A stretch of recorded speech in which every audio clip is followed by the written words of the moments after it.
Friends, it is 10 o'clock already. It's Tuesday. I am just sitting down.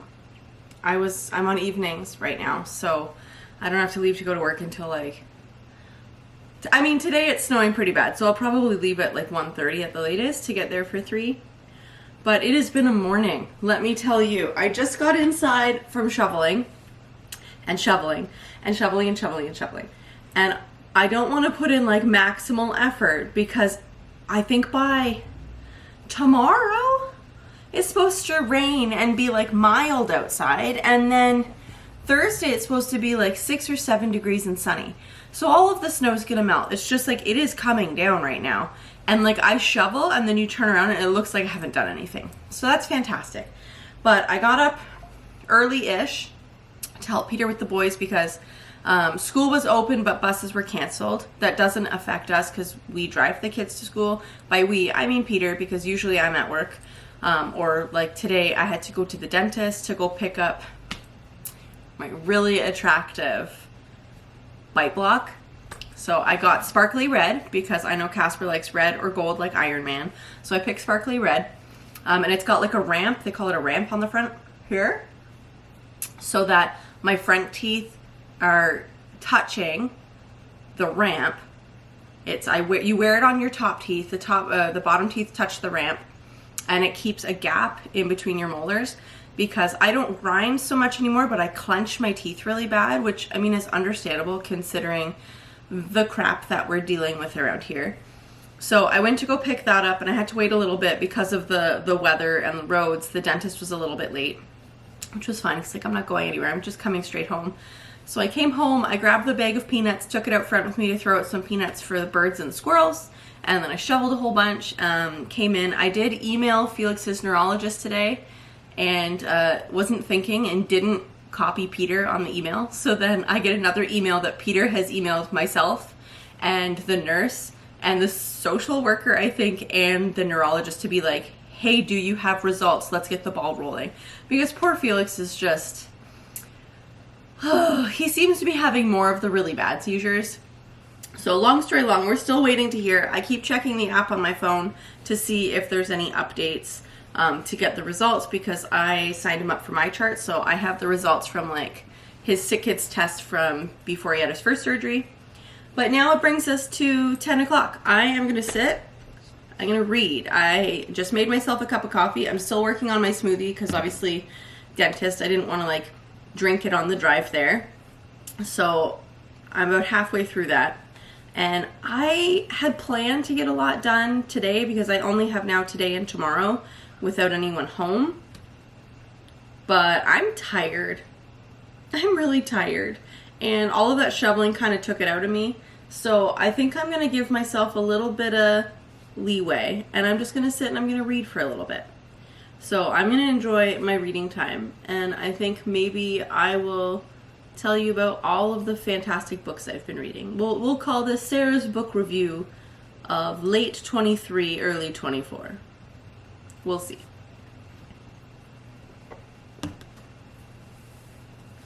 Okay. Let's start with genre.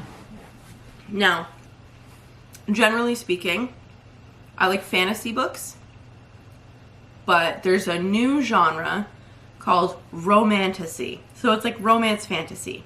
Heavy on the fantasy, heavy on the romance. Romantasy.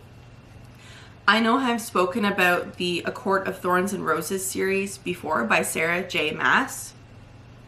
I have told so many people about this series and gotten so many people to read this series. I have listened to them on audiobooks. I'm currently on my second listen through and I'm on book 3 right now because I like to listen to it on my drive. When you commute an hour and a bit both ways, I don't know why I was so opposed to audiobooks before, but fantastic.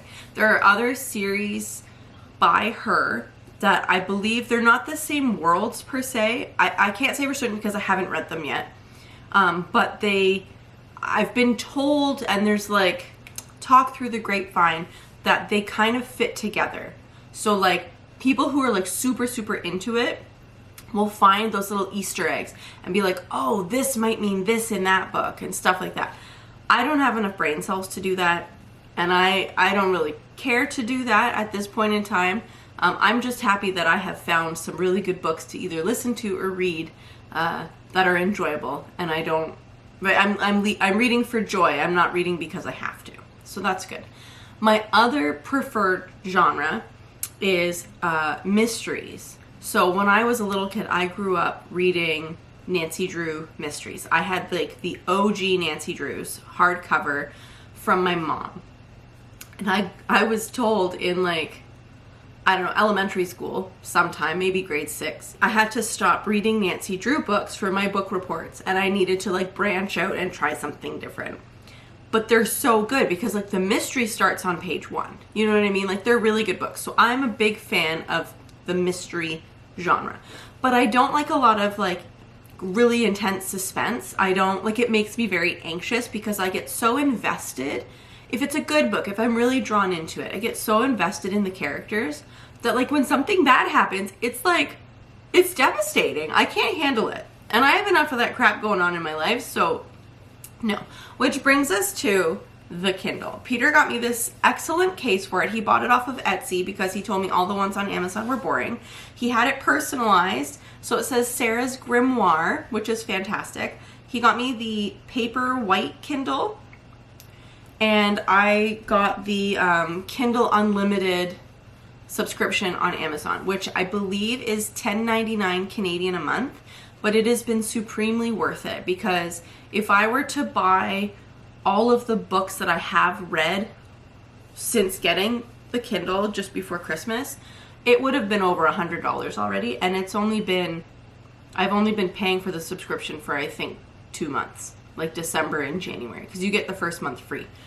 If you buy the Kindle yourself on your account, you get 3 months free, but I didn't want to risk like getting it confused between Peter's account and mine, so I just did it myself. You can either download right on the Kindle, which I find a little bit more confusing. I prefer to go on my phone on the Amazon app and go search for books that way. And like there's Book Talk. I don't do TikTok because I'm not one of the youngins these days. I don't understand TikTok.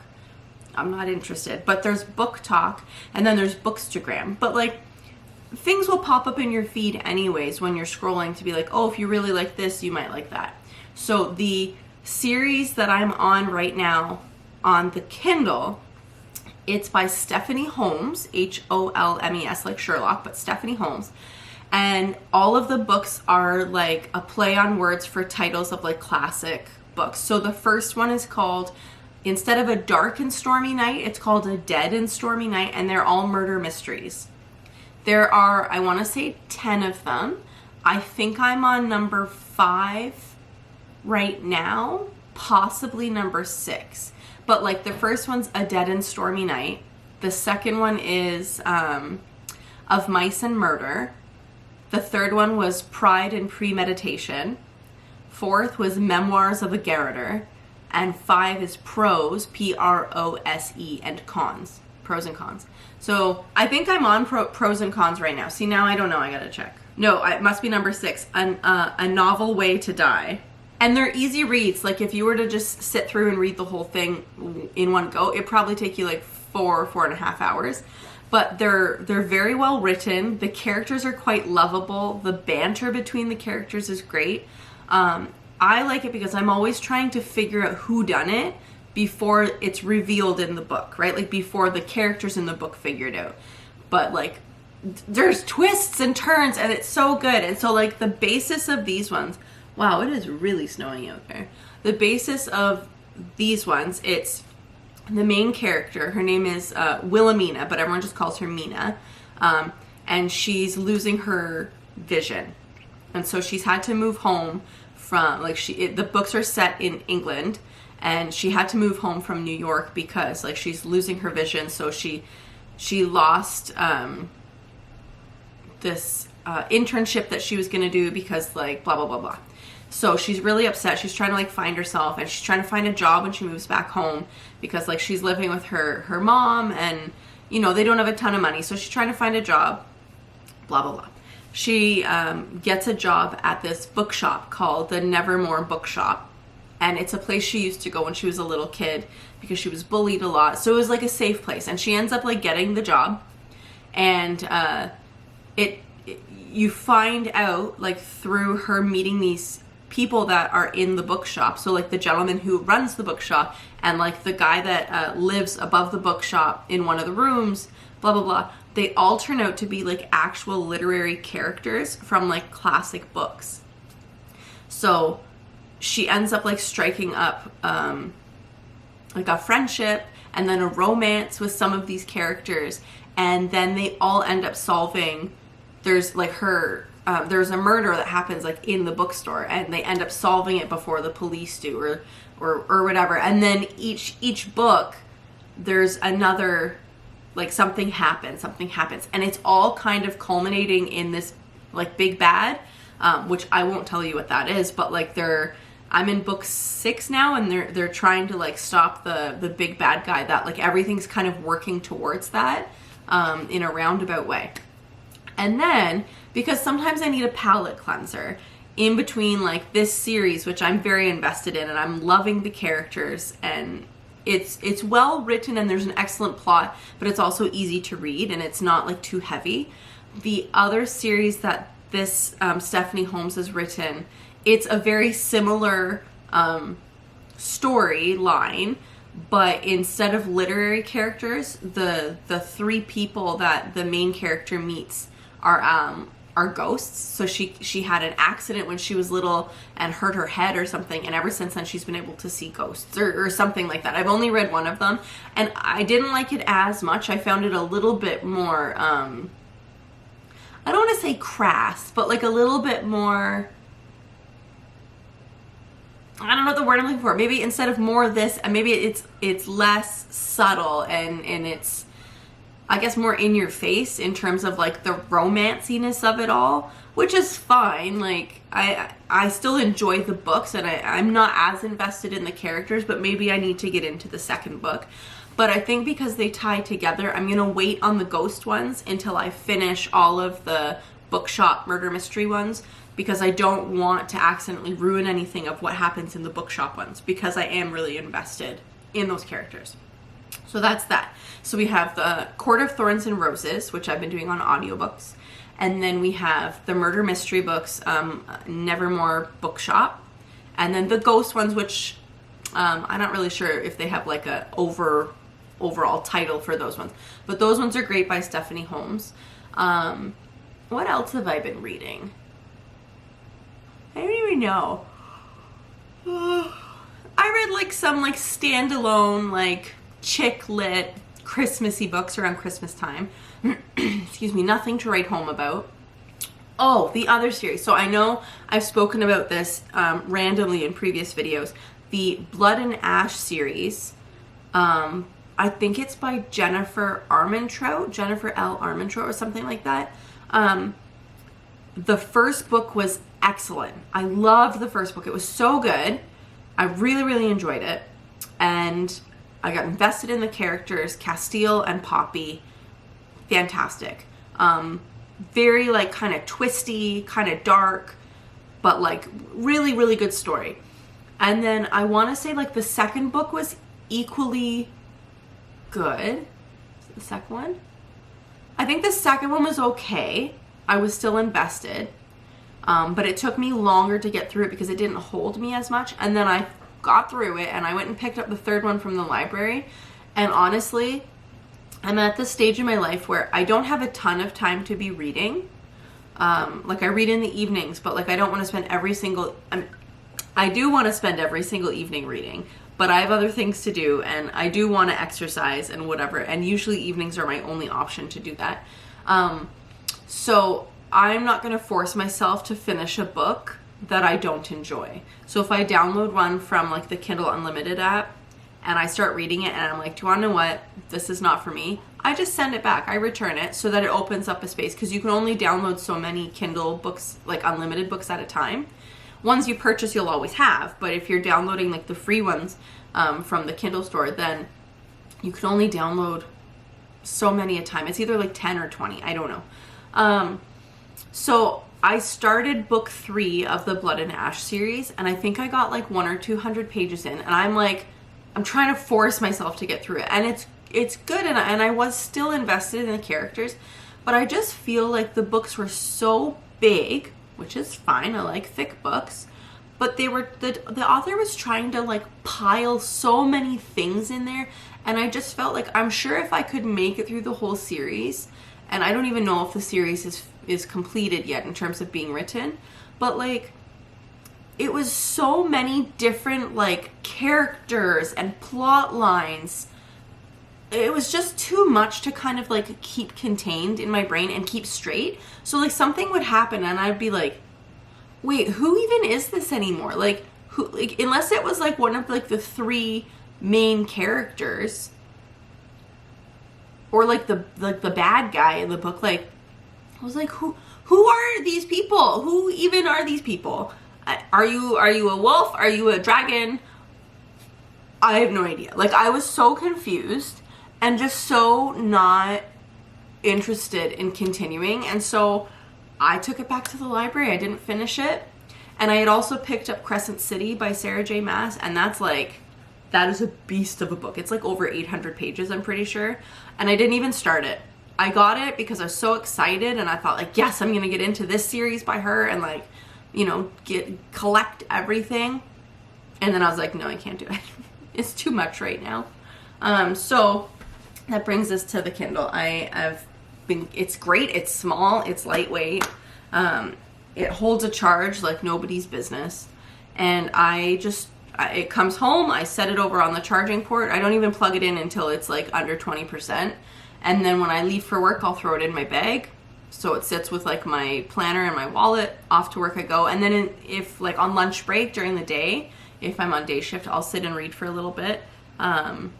Or if I take a break like in between like my morning set of patients, then I'll sit and read for a little bit. And then on evenings, usually at dinner time, I'll sit and read for a little bit. And so like, it's great because you just carry it around with you and it's super easy peasy, you know? So that's what I've been doing. I've been doing a lot of reading, and I've been enjoying all of these books. So if you have book recommendations within those 2 genres, let me know. Currently, I have no desire to branch out into different styles of books. I'm very much enjoying what I've been reading. So I'm just gonna keep rolling with that. And yeah, hope that it stops snowing soon, so that when I have to drive to work in a couple hours, it's not really awful. Yeah, so book reviews from me to you. I hope you enjoyed. I'm gonna go read now. I completely forgot to mention, as I'm editing this little chatty video, I completely forgot to mention the Fourth Wing series by Rebecca Yarros. There's 2 books out. Fourth Wing is the first one, and I think the second one's called Iron Flame. Don't hold me to that, I could be wrong. Anyways, it came highly recommended, so I borrowed the first one from the library, devoured it. I could not put it down. It was excellent. And then I immediately went to the library to see if they were going to get the next one, because I just happened to finish the first one maybe like a week after the second book came out, like got released. I went to the library thinking, are they going to get it? Do they know when it's going to be in? And the lady at the desk was like, I'm going to tell you a secret. If you go downstairs to the new releases desk, it will be there and it's got your name on it. Like, you can just go grab it. And I did, and I read it. And I know a lot of people have said that it's not as well written as the first one. I don't know if I just didn't notice because I was so invested and I really desperately needed to know what happened. But holy crow, it was so good, and it ended on a cliffhanger, and I can't wait for book 3. Fantastic.